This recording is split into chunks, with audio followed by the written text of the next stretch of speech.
I'll just be lining up on that straight, but of course it's a rolling start, as is traditional for oval racing. Oh, and they're off. Yep. So the pace car leads the field around, and it'll be Michael Weddle in that number 7 car on pole position, ahead of Steve Armstrong in the 44, then John Lang in the 22, and Anil Singh 42. Nice formation building up already. Don't forget Tim Ellis there in the number 12 and Adam Rosales number 10. So set pace just 50 miles an hour or so as the pace car leads them round for this rolling start.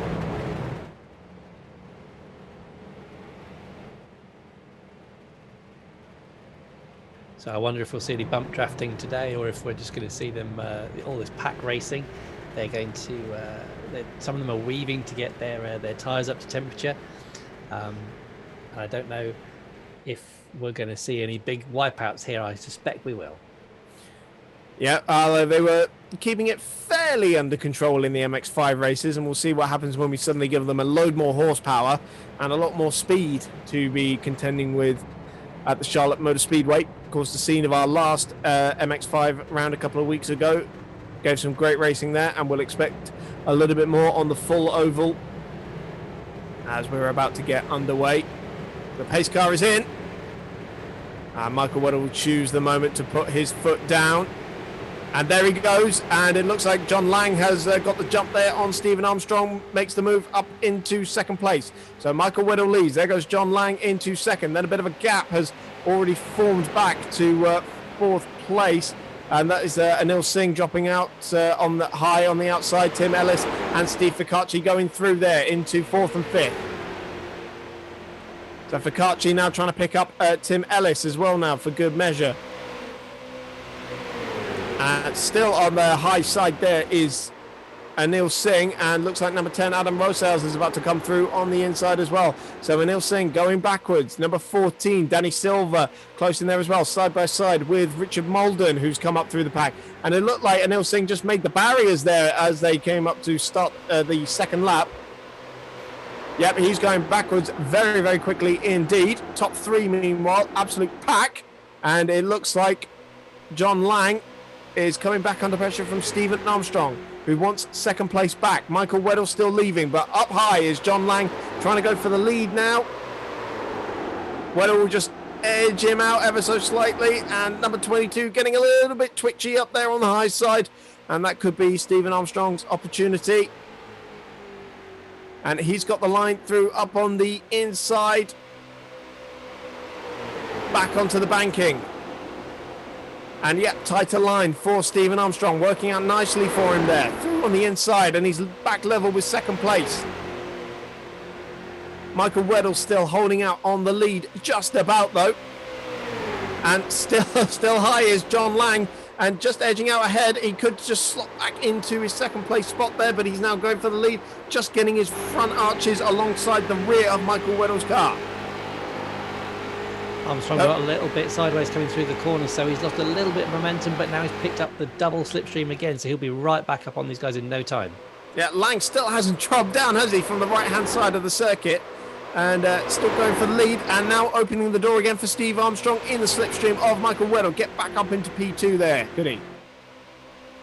All going up for fourth place as Steve Ficacci has picked that one up, and Tim Ellis and Adam Rosales.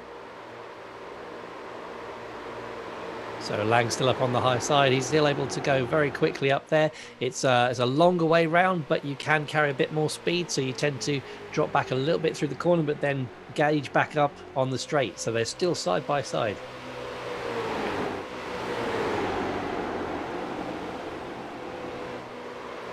So Ficacci still leading that battle for fourth place with Tim Ellis, and then Richard Molden has got him right up in there as well. Adam Rosales, Danny Silva, Ian Erasmus and Matt Trumpet are right in there as well. Top three still has not broken formation, but it's a pack of four going for fourth place. Scratch that, make it a pack of five actually, as the 808 car, Ian Erasmus, getting in there as well.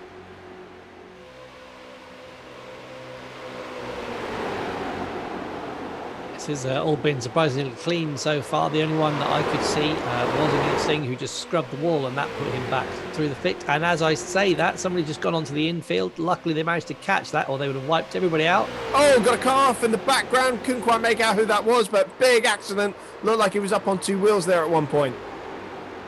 Yeah, that's the commentator's curse right there for you in action. Yeah, perfectly timed. John Lang so close to making contact with the back of Weddle's car there as they're side by side for the lead once again. Stephen Armstrong looks like he's just losing out in this battle, but it's Lang once again up high and just not able to carry enough speed to get past Michael Weddle at this point. And again, opening up the door for Stephen Armstrong.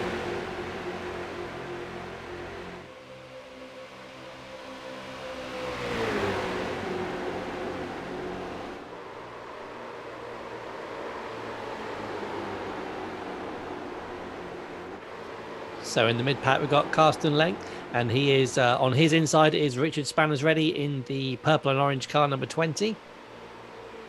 Yep, good bit of side-by-side action going there just across the line. Only 3 thousandths between them at that point. And this is all going off for 14th place at the moment. Gregory Leader just in front of them on his own a little bit there, actually.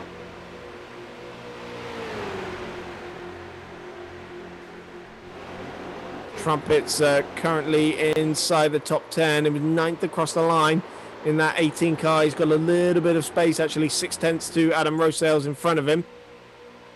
And about half a second to Danny Silva behind him. Stephen Armstrong, oh, look how close it is at the front of the field now as John Lang has lost a couple of positions there. Steve Ficacci has joined the fray and is up into 3rd place. Tim Ellis trying to get involved in that as well. So is Richard Molden. Pretty much everyone in the top 6 right now battling for the lead. And it's just an absolute pack now as they're rounding the next bank's curve. Ficacci and Stephen Armstrong so close to making contact there in the middle of the pack. Battling out there for 2nd place. John Lang still up high, as is Stephen Armstrong. Ficacci up on the inside, as is Ellis and Molden, but it's still Weddle leading just by a car length as they went into the corner. Weddle's doing an incredible job here because the last place that you want to be in pack racing is right at the front because you don't get the slipstream, you scrub your tyres a bit more, you use a lot more fuel, and you are ready to be pounced on just as they come off the corner. Lap 10, so we are a third of the way through this race already. And looks like we've got Adam Rosales and Ian Erasmus joining this battle now as well. And John Lang just giving Stephen Armstrong a little bit of a nudge as they go down the straight. Bit of a bump draft there.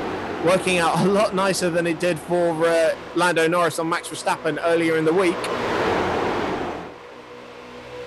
Anybody who saw that clip know he went absolutely flying in the Porsche. Yes, the two teammates there did try and give themselves a bit of a bump draft, but it didn't turn out quite so well for Verstappen. Oh, sorry to cut over you there, but it was a bit of a twitch there from Tim Ellis, and almost, I think, did just make a little bit of contact there with Richard Molden, front to rear, but he's managed to hold on to it, and actually John Lang now is the one falling back. He's just lost 2-3 places and is slipping away as Armstrong still mounting a challenge, but it's now Ficacci going through on the inside into 2nd place, and Ellis looks like he's about to follow him through on the low side with the double slipstream, and huge carnage just going on behind them. I think that might have been in the 2nd pack there, around about 10th place. Huge amount of contact going on there, cars in the barriers, but meanwhile this lead battle is still raging on with Armstrong now. It looks like he's slipping back. Richard Molden is about to slip through there into 4th place as well. So John Lang trying to get his nose back in on this as well, but he's still up high. I don't think he's actually been on the low side at any point at all this race, but he's about to fall into the back of the pack because Adam Rosales in number 10 is about to go through as well, and that's going to put him down in about 8th place, I think. Yeah, he's got to try and work his way down to the low side because he's just getting boxed out up there. Oh, Tim Ellis giving Armstrong a nudge, and Armstrong has made the barriers.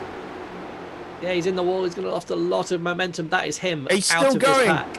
Still going, luckily. So Ficacci leads Ellis in that battle for 2nd. Still Michael Weddle up at the front, and Richard Molden and John Lang are now side by side for 4th place. Lang still up high. He's just cleared him. If he could just slot back into the pack and get a slipstream, he'll be able to make a little bit of progress. And look who else is joining the fray now. Erasmus, and is that Spanners in there as well? No, not quite. I think that is just Ian Erasmus. And that'll be Stephen Armstrong getting back into this after his little bit of a brush with the barriers that he had earlier on. Still Malden and Lang side by side for fourth. They're not breaking formation this lot, are they? And Ellis again, just weaving across. Lang is making his move for third place, trying to get up around the outside. And now alongside Ficacci for second. Lap 15, the halfway mark through there. Still Weddle who leads. He has not lost the lead at all since he led from the start at pole position. And Lang has worked his way back up into second place. He is absolutely level with Steve Ficacci for second place, and is just making his way up alongside Weddle as well. Half a car length in it for second place. Richard Malden still getting in there. He's in fifth place, just getting up there with Tim Ellis, number 10. Adam Rosales in there as well. 8 cars for the lead. Stephen Armstrong at the back of the pack with Ian Erasmus. And they'll surely be charging through at some point. Well, this lot are just giving each other little nudges. Richard Malden getting forced up wide there by Adam Rosales. Not sure if there was contact there, but Richard Malden just able to keep it out of the barriers. Lang by half a car length challenging for the lead. This is about as close as it's been for Michael Weddle all race. But again, Lang up high, coming back under pressure from Steve Ficacci.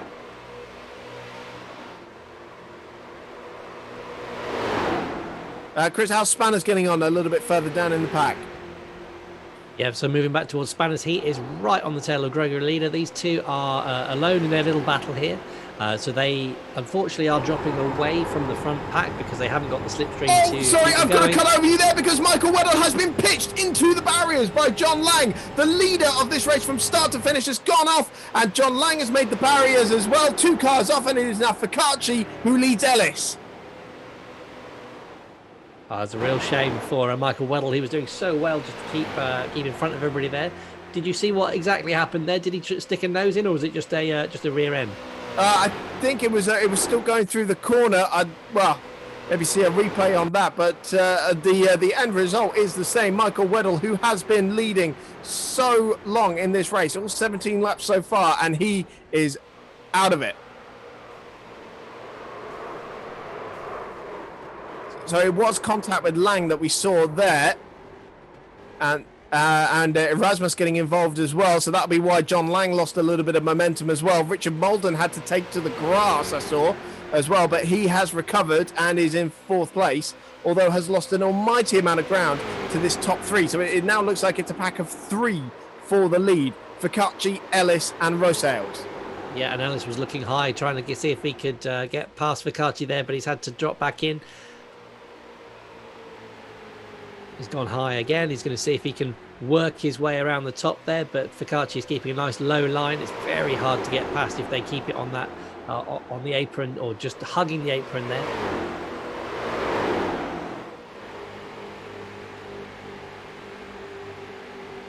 Super tight stuff up at the front of the field. Yeah, did you want to finish what you were saying about Spanners and some of the guys in the middle of the pack who might have an update for them actually, because there is a yellow flag out there.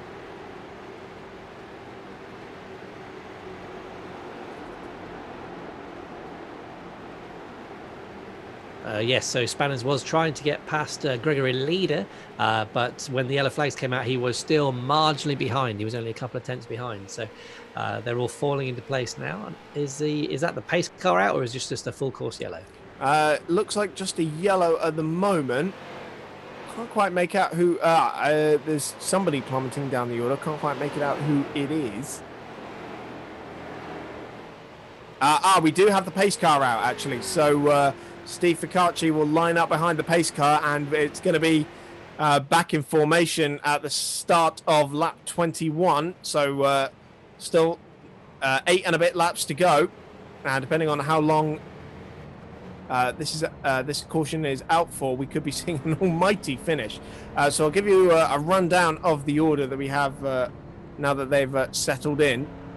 So Ficacci leads Ellis, Rosales, Richard Molden, after his brush with the grass, has held on to 4th place. John Lang, despite his incident, is in 5th place. And it's Gregory Leader up from 17th on the grid into 6th. Richard Spanners ready in 7th. Ian Erasmus 8th, and he was in that lead pack as well. Henk Ensing in 9th, and then John Cox. Actually, my timing is just updated, just as they went over the line. So Gregory Leader 6th, as I said. Then Spanners, Michael Weddell 8th, actually. Then Ian Erasmus 9th and Henk Ensing 10th. So the lights are out on the pace car. I think that means it should be coming in the end of this lap, hopefully. Excellent news. So we will have 6 green flag laps of racing when they get underway. And yep, pace car is in, as Steve Ficacci will choose the moment that he floors it, and there he goes. And once again, it looks like the car in 3rd place has got the jump on it, but Tim Ellis very quickly chops him off and just manages to hold on to his 2nd place there. Richard Molden up, looks like he's going to go high, as John Lang finally finds the inside line of the oval and is going to be following his way through in the slipstream of Adam Rosales to try and pick up 4th place. There was a spinner right at the back, but I can't quite see who that was. We've got Ficacci out the front, and he did make a good jump at the start, but we've got Ellis coming up fast behind on the slipstream. Yep, Lang and Molden still side by side, and looks like Lang is going to be the one who finally edges ahead. Gregory Leader in the number 9 car, just sitting pretty in there as well, and Lang squeezing Molden right up to the wall on the outside there, but he gets the move done and is up into 4th place. Spanners ready in the back of this pack as well. Looks like Leader was getting a little bit out of shape there, and Spanners was having to take avoiding action. I don't know about for the stream, but for me, Gregory Leader is flickering in and out of the picture, which is suboptimal. But again, this is the realities of sim racing. Hopefully he's not doing that for Spanners in front of him, because that's going to be impossible for him to follow. So we've got a pack of 5 currently going for the lead. Then we have Gregory Leader, so make it a pack of 7 actually. All going for the lead, and it's Rosales who's getting up past Ellis. Ellis looks a little bit out of shape there actually. Spanners going up high as well, almost losing it into the barriers. Leader is down in on the inside lane. Looks like he's had a problem. Maybe he's met the barriers somewhere, so that's going to promote Spanners up into 6th. Molden there looked like he was getting a little bit out of shape, as he is side by side with John Lang. Ellis and Rosales also side by side. Still Ficacci, who's hitting it. Round goes Ellis. He's been pitched round by Richard Molden, and Spanners ready picks up 2 places. That was masterful avoiding there from Spanners. He had to just brush the wall to get past, but he is now in 4th position and is looking pretty. Yep, so Molden has lost out there a little bit. And it's all to the advantage of Lang, Rosales and Ficacci, although Spanners is closing in on them at a hot pace. So side by side for 2nd place, still Ficacci leading. Somehow the leader of this race, whether it was Weddell before and now Ficacci, has just been able to hang on for so long in the lead of this race. Lap 29, so just 2 to go. And Ficacci's up wide. Maybe it was contact there with Rosales. Rosales made the barriers. So now Ficacci, is he going to be able to hold on? No, it's Lang going down on the inside. Ficacci loses his lead. And Molden trying to pick up the pieces as well. Who's that on the outside? Ficacci up on the outside. So still not done for the lead. Molden getting into 4th place, and Spanners now 3rd. But again, so close to contact there between Lang and Ficacci. Lang and Ficacci are 400ths of a second as they came across the line there. This is going to be so tight on this final lap, that high line. So it's 5 for the lead. Oh, contact there between Spanners and Molden. Sorry to cut over you there, but that's just pushed out Molden wide and has maybe just cost him his momentum. Only half a lap in it left. So Ficacci maybe is just ahead by a narrow width. Spanners getting well out of shape there, and that is all to the disadvantage of Adam Rosales, who can't find a way through. But it looks like it's going to be side by side between Ficacci and Lang for the lead of the race, and I believe it's going to be it's an absolute dead heat, and I couldn't make out who it was. John Lang by 0.004 of a second to Steve Ficacci, and then Richard Molden just pipped Spanners to the podium there with Adam Rosell's 5th.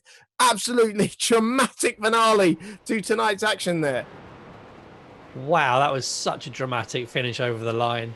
And just obviously behind them, we had Richard Molden coming in 3rd, but ending up sideways across the line. That was some very impressive stuff. So I'll just fill you in on the rest of the top 10. It was Michael Weddle, our pole man and our early race leader, in 6th place. Only 1.7 behind in the end. Then John Cox in 7th, Ian Erasmus 8th, Tim Ellis 9th, and Danny De Silva in 10th place. Well, I don't know how much longer we're going to be hanging around on the stream, so I will just take this opportunity to thank everybody for watching, whether you've done it on the stream or in the highlights that will go up on this channel later. We hope you enjoyed all the action. Thank you so much for joining us, and we hope we'll see you in a few weeks' time for our next MX5 event.